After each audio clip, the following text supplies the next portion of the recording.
Hello brothers and sisters, welcome back again sa ating sharing for bread of God in the name of the Father and to the Son and to the Holy Spirit. Amen. Lord, nagpapasalamat ako sa iyo sa protection at gabay na binibigay mo sa akin sa araw-araw na lahat, sa pagmamahal at sa pag-iya mo sa buhay ko. Maraming salamat Lord. Thank you so much sa mga bagay na nangyayari sa buhay ko at hindi mo ako pinababayaan sa araw-araw at sa oras na lahat. Maraming salamat Lord. Okay brothers and sisters, sa ngayong Kapaskuhan, ang nakasimba sa simbang gabi bilang Katoliko Romano, napakaganda ang mga ebanghelyo ng ating simbahan.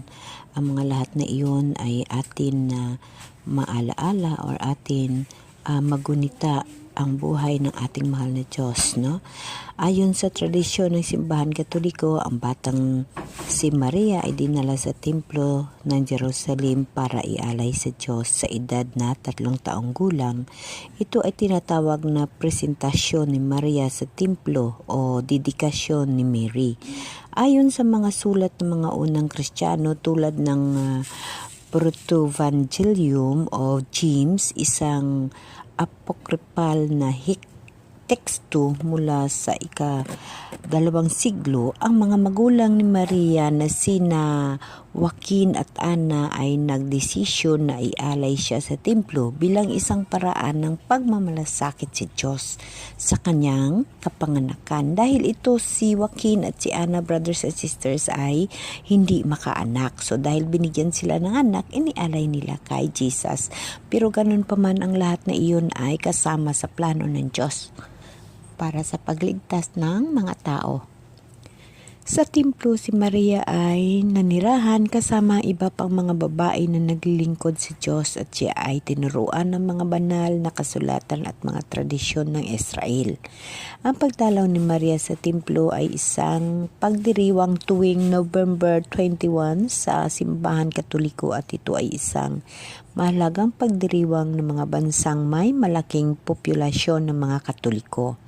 So, ganun pa man, si Mama Mary ay kasama sa plano ng Diyos sa pagligtas ng kalibutan. Kaya si Saint Joaquin at saka si Saint Ana na mga magulang ni Mama Mary ay binigyan ng mirakulo na magbuntis. Ito siya ay si Mama Mary.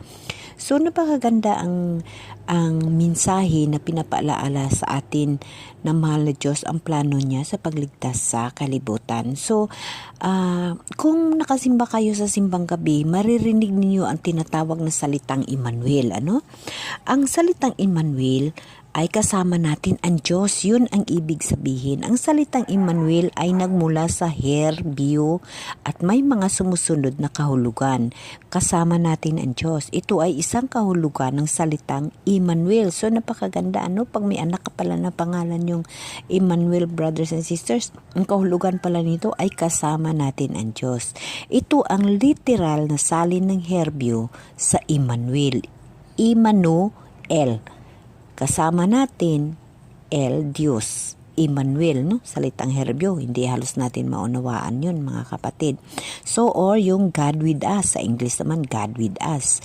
Isaling God with us, o Diyos na kasama natin. Ang Diyos ay nasa atin. Ibig sabihin, ang Diyos ay narito kasama natin sa ating buhay. Yun pala ang ibig sabihin ng Emmanuel. Kaya ang buong salita ng Emmanuel ay nagpapatunay na ang Diyos ay tunay na kasama natin, narito sa atin at nakikibahagi sa ating buhay. Teolohiyal at kahulugan, ang konstekto na ito ay makikita sa Mateo 1, verse 23, ang pagtawag kay Jesus bilang Emmanuel ay nagpatunay na siya ay ang Diyos na nagkatawang tao. Sa Juan chapter 1 verse 1 to 14, ibig sabihin ni Jesus ay hindi lamang ang isang propeta o sugo, kundi ang Diyos mismo na dumating sa mundo upang makasama ang mga tao. Makasama natin, iligtas ang sangkatauhan mula sa kasalanan. Ito ay makikita ito sa Matthew chapter 1 verse 21. Ipinahayag ang pagmamahal at kapatawaran ng Diyos.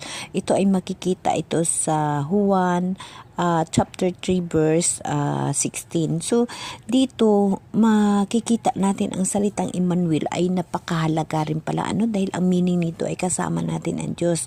Yes, sa totoo lamang kasama natin ang Diyos dahil na ang Diyos nasa puso natin. Ang Espiritu ng Diyos ay nasa puso natin. Kaya mga kapatid, lagi nating alalahanin kagaya kay Simeon. Si Simeon ay isang matanda na naghihintay kay Jesus noong panahon ng ipinanganak si Jesus Christ. Ang panata ni Simeon ay ayaw niyang mamatay, hinihingi niya sa mahal na Diyos na hindi siya mamatay hanggat hindi niya makikita ang ating mahal na Diyos. So, hiningi yun ni Simeon, kaya dinala siya sa templo upang makita niya ang Mesiyas. So, ang salitang Mesiyas, ito siya ay makikita mo ito sa Lucas chapter 2 verse 29 to 32.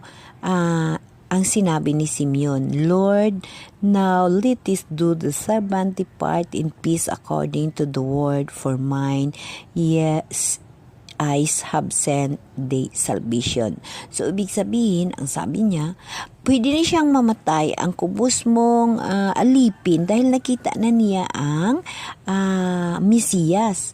Ito, nang makita niya si Jesus sa templo na kinikilala niya bilang ang Mesiyas na inaantay ng Israel, sa madaling salita, Panginoon, ngayon ay pwede na akong umalis sa buhay na ito ng payapa dahil nakita ko na ang iyong tagapagligtas. Nakita ko na ang tagapagligtas na inihanda mo para sa lahat ng mga bansa. So, brothers and sisters, napakaganda, diba? Siya ay liwa para sa mga hintil, no? Or sa atin na mga tao, siya yung kaluwalhatian.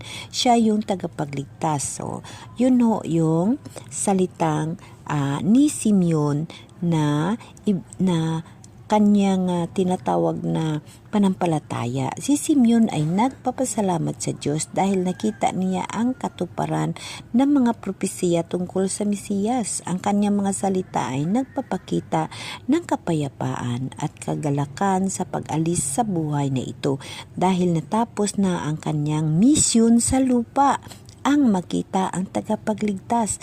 Yes, ito ho talaga yung hinihingi ni Simeon na Lord, hindi siya mamantay hanggat hindi niya makita si Jesus Christ, no? Ito rin ay napatunay na si Jesus ang katuparan ng mga propesiya sa lumang tipan at ang ebanghelyo ay para sa lahat ng tao, hindi lang sa Israel.